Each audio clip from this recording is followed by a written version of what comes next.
94 Walf Sénégal dellu si di leen di siyaare mboolem képp koo xam yaa ngi topp suñu site bi di 94 Walf Sénégal site analyse chronique yoo xam dañ leen ko defal saa su nekk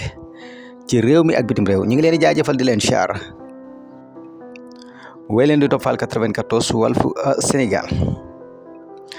jóge nañ ci gàmmu muy guddi gu barkeel muy guddi goo xam ne guddi ngëneel la wax dëgg yàlla lépp lu ci waay ñaan rek yàlla na ko yàlla nungu wala tasaare ko ci Sénégal yëpp wala waaye nag ñu focus rek ci Sénégal te xam ne Sénégal rek la ñu am fi mu toll ni moom Sénégal rek la ñu war a gis ci sunu bopp Sénégal rek ndax liggéey bu rëy mu ngi ñuy xaar rawatina Ousmane Sonko nag premier ministre rek la ñaan nañ nag mu dem ba doon président waaye li mu bëgg ci réew mi ndaw ñi xam nañ ko la futur xam nañ ko bu baax a baax concentré wu leen ci loolu noonu am na yoo xam ne jurul ñu ci nekk di ci détaillé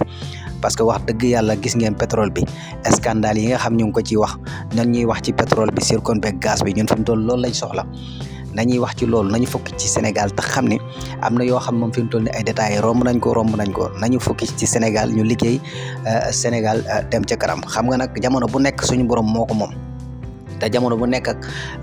ña muy yónnee ak façon ba mu leen di yónnee voilà tey nag indil nañu ku mel ni Ousmane Sonko ñoon doon nañ jooy ñu mel ni voilà Cheikh Anta Diop ak ñeneen ñoo xam ne nii ay borom xam-xam lañu woon tey nag yàlla indi laatal ñu Ousmane Sonko ci la nouvelle génération kon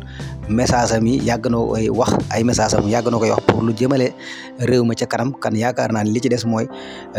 ñu focus rek wala jëmale Sénégal ca kanam waxuma personnel de wala parti yooyu noonu man yooyu ñoruma man li ma ñor mooy Sénégal ci boppam dépassé fii mu nekk ne ndax détails yi jëru ko voilà nañuy focus ci Sénégal ñu liggéey suñu réew ndax ñoo ko bokk ñoo ko moom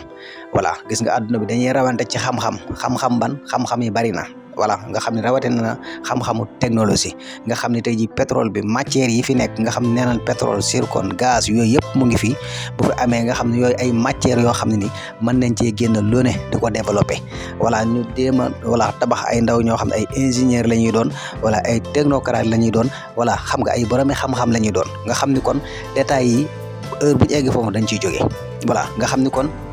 bu nu focusé sunu réew rek yàlla danañu dimbali voilà li ci des nag mooy yàlla moom moo sàkk ay jaamam kenn ku ñu nekkam nam la melal kenn ku nekk ak lam la may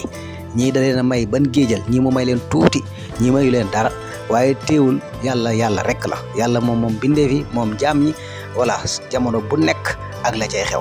Ousmane nag nekk na ki nga xam ne lancé na ay message am nit ñi dégg nañ ko ci jamonoom wax dëgg yàlla kon nañu focus ci li mu bëgg ci réew mi Sénégalais yëpp bëgg ko mi patriote yëpp ñu bokk ànd bokk ndey bokk baay di xàccandoo di dóorandoo ñu liggéey Sénégal jëm ca kanam parce que ñun war nañoo wax ci sunu pétrole bi ñu xamal na ko bu baax voilà buñ ci amee ay ingénieur maanaam déjà sax programme yi nga xam dafay am ñi ci am xam-xam ñan leen sax indi ci plateau yi ñu ciy wax ngir ñu mën a xam bu baax a baax sunu réew mi fan la toll ak fan la jëm ak li nekk ci biir réew mi lan lañ ci jariñoo loolu nekk na loo xam ne nii lu am solo la waaye daal yaakaar naa ne am na détails yoo xam ne moom jëruñ ñi ciy nekk daal wax dëgg fa yàlla nañu focus daal te xam ne réew mi ñoo ko bokk voilà nañu bokk ndey bokk bàyyi di xàccandoo di dóorandoo Ousmane Sonko premier ministre la